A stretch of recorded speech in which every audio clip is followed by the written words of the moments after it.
If you watch the news and spend a lot of time on social media, you might be left with the impression that Americans have never been so unhappy.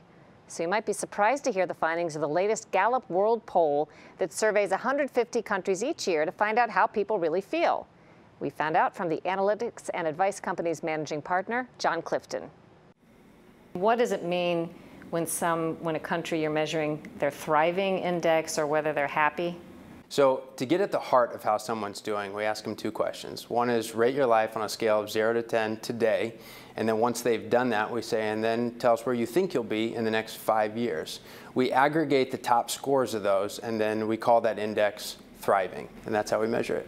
What have you found that's new in this latest poll?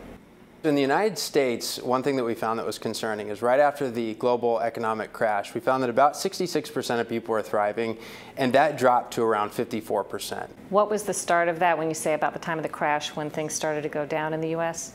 So in between 2007 and 2008, there was a pretty significant drop in terms of how people felt about their own lives. And what was about the low point? So the low point was last year, right before the election. But 2 years ago, it dropped, and it went down to about 50% right before the election of President Trump.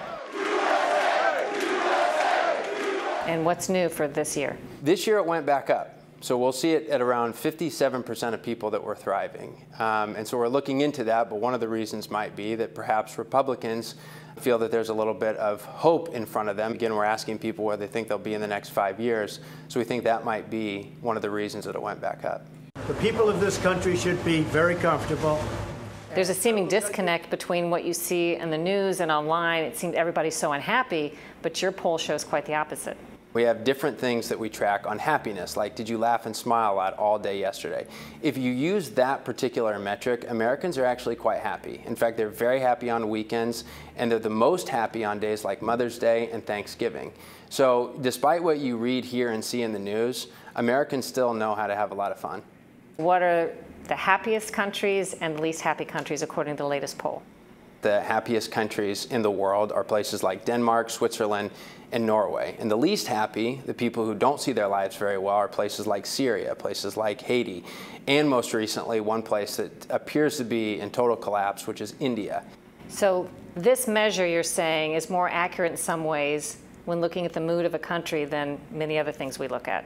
You know, there's a famous quote by Ronald Reagan when he was in the 1980 presidential debates with Jimmy Carter, and he asked a question that I think a lot of people felt was a turning point in the election. Are you better off than you were 4 years ago? Our data would suggest that it is, people do want to see change based on how they're feeling.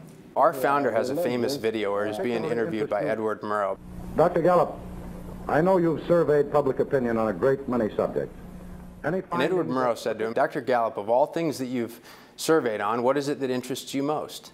And the thing that he said back to him is not American politics. It was not election tracking. The thing that he said back to him was happiness. So we feel like we're actually going in the direction of what our founder was most interested by doing this, not just in America, but around the world.